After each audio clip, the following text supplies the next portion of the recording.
হরে কৃষ্ণ। হরিভক্তি বিলাসে বলা হয়েছে, যদি কোনো বালক, বৃদ্ধ অথবা অসুস্থ ব্যক্তি সম্পূর্ণ উপবাস করতে অসমর্থ হয়, তাহলেও তার একাদশী ব্রত ত্যাগ করা উচিত নয়। তারা দিনে একবার অথবা সন্ধ্যাকালে দুধ, জল, ফল, একাদশী প্রসাদ ইত্যাদি গ্রহণ করে এই ব্রত পালন করতে পারে। একাদশী ব্রতের মহিমা এতই যা গণনা করা সম্ভবই নয়। এটি এমন একটি ব্রত যার নিয়মপূর্বক পালন করলে অন্য সমস্ত ব্রত ও উপবাসের ফল পাওয়া যায়। একাদশী প্রত্যেকটি ব্যক্তিকে নিজের মনোবাঞ্ছিত ফল প্রদান করে। এছাড়াও সর্বোপরি ভগবান শ্রীকৃষ্ণের শুদ্ধ প্রেম ভক্তিও প্রদান করে। আমাদের প্রত্যেকটি শাস্ত্রে একাদশীর ব্রতের সমান অন্য কোনো ব্রতের তুলনা করা হয়নি।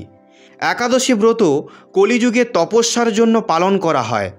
নিজের চেতনাকে কৃষ্ণময়ী করে তোলার জন্য পালন করা হয়। নিজেকে খুঁজে পাওয়ার জন্য পালন করা হয়।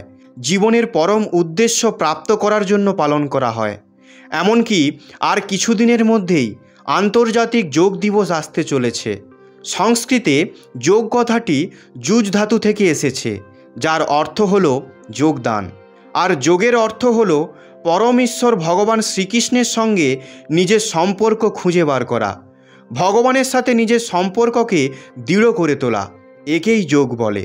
ভগবদ্গীতায় ভগবান শ্রীকৃষ্ণ বিভিন্ন প্রকার যোগের কথা বলেছেন, যেমন ধ্যানযোগ, জ্ঞানযোগ, অষ্টাঙ্গ যোগ এবং কর্মযোগ। অর্জুন ভগবানকে জিজ্ঞাসা করেছিলেন, হে মধুসূদন, এই সমস্ত যোগের মধ্যে কোন যোগটি সর্বশ্রেষ্ঠ?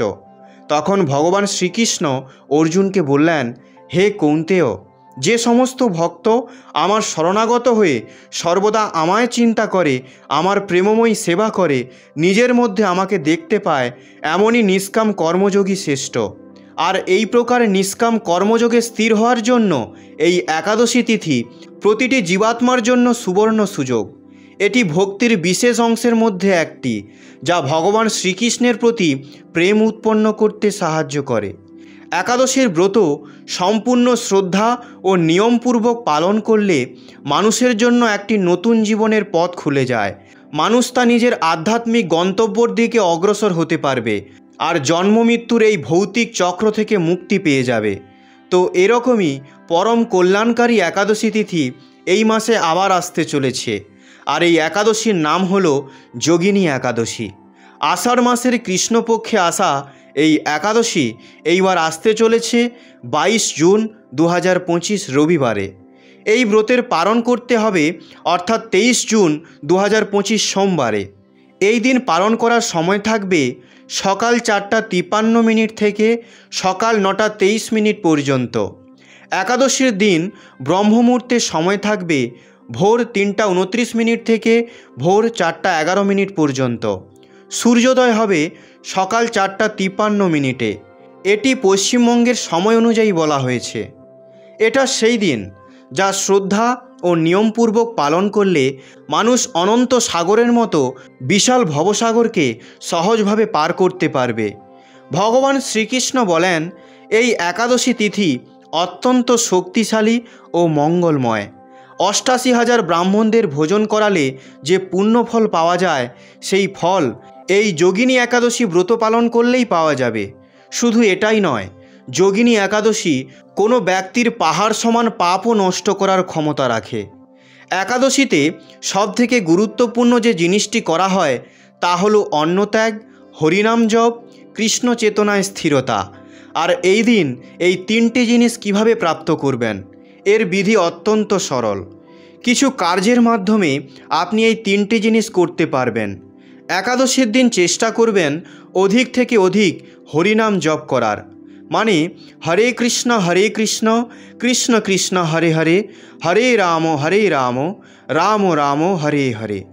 এই মহামন্ত্রটি কমপক্ষে 8-16-32 মালা জপ অবশ্যই করবেন। আমাদের বৈদিক শাস্ত্রে ভগবানের পবিত্র নাম বর্ণনা করে অনেক মন্ত্র আছে, কিন্তু কলিযুগের মানুষের মানসিকতা অত্যন্ত দূষিত হয়ে গেছে আর মন পাথরের মতো সমান হয়ে গেছে।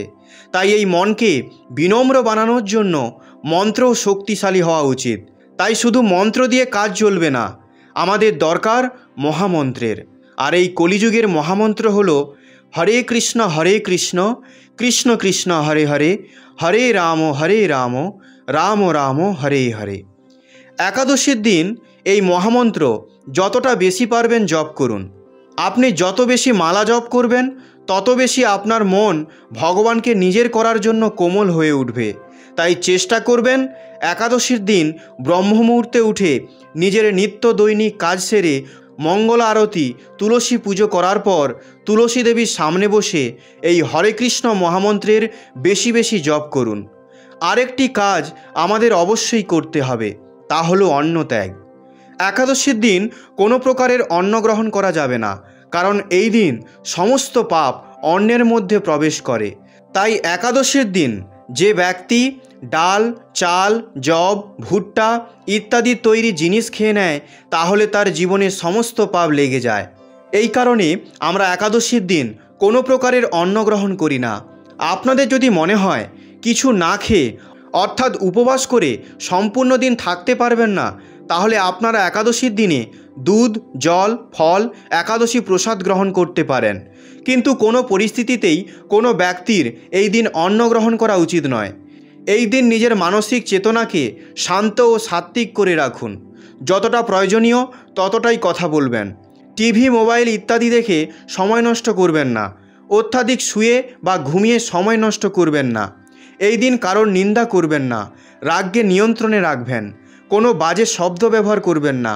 কারোর প্রতি নিজের মনে ঈর্ষা, দেশ আর বাজে মনোভাব আসতে দেবেন না। সম্পূর্ণ দিন ভগবান সম্বন্ধীয় লীলা কাহিনী শ্রবণ ও পাঠ করুন। আপনাদের কাছে যদি শ্রীমদ্ ভগবদ্ গীতা ও ভগবদ্ গীতার মতো অমূল্যবান গ্রন্থ থাকে তাহলে তা অবশ্যই পাঠ করুন।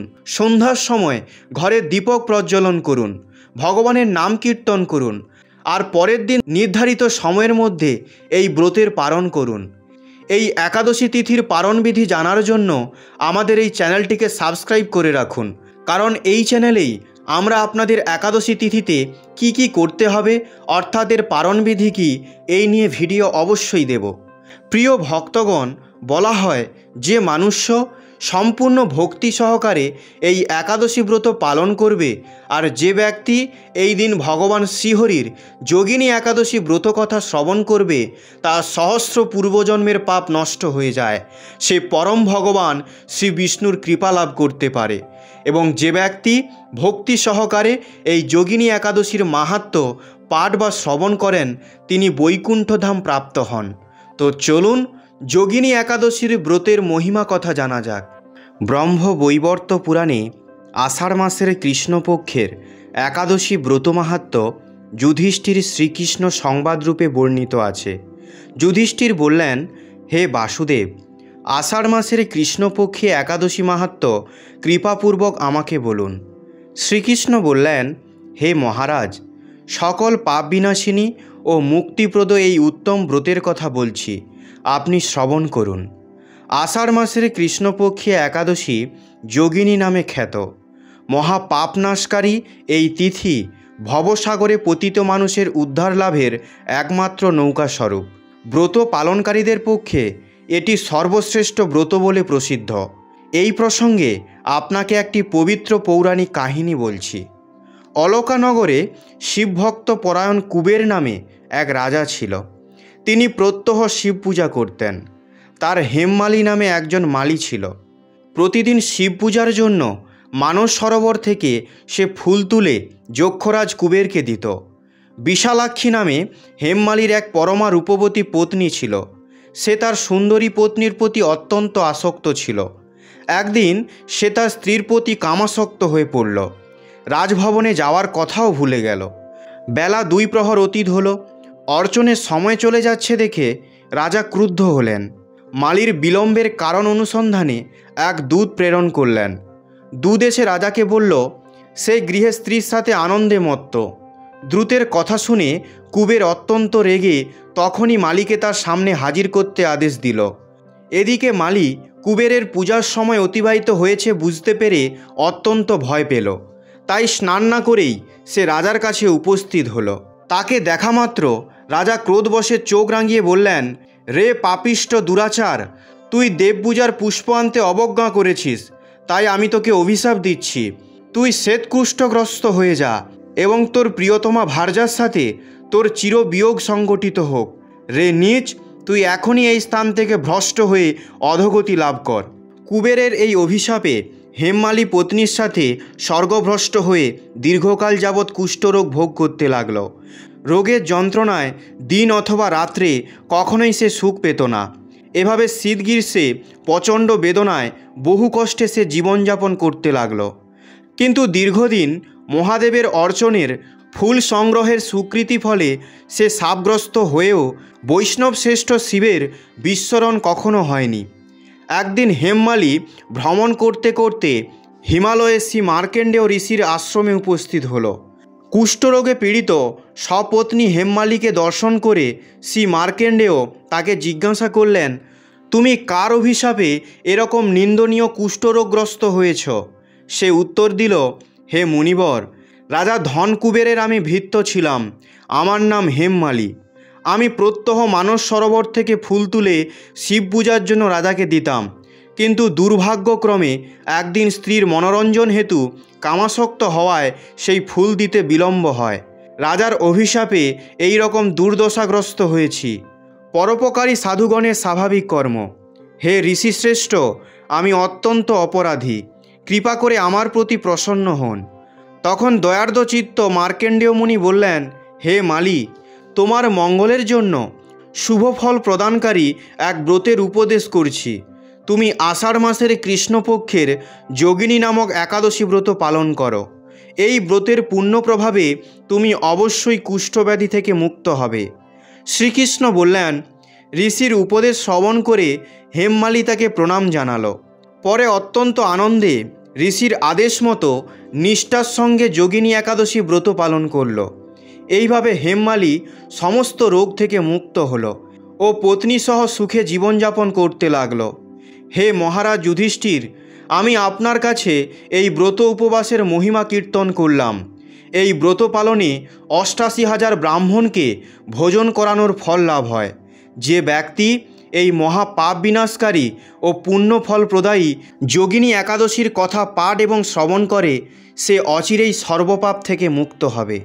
প্রিয় ভক্তগণ, আপনাদের যদি আমাদের ভিডিওটি ভালো লেগে থাকে তাহলে ভিডিওটিতে অবশ্যই একটি লাইক করে তা বন্ধু ও পরিবারের সঙ্গে শেয়ার করে দিন এবং ভগবান সম্বন্ধীয় নানা তথ্য জানার জন্য চ্যানেলটিকে সাবস্ক্রাইব করে পাশে থাকা বেল আইকনটি ক্লিক করে দিন, যাতে আমাদের সমস্ত ভিডিওর নোটিফিকেশান আপনাদের কাছে সর্বপ্রথমে পৌঁছাতে পারে। আপনারা সবাই ভালো থাকবেন, সুস্থ থাকবেন। ধন্যবাদ। কথা হবে পরবর্তী ভিডিওতে। জয় শ্রীকৃষ্ণ। রাধে রাধে।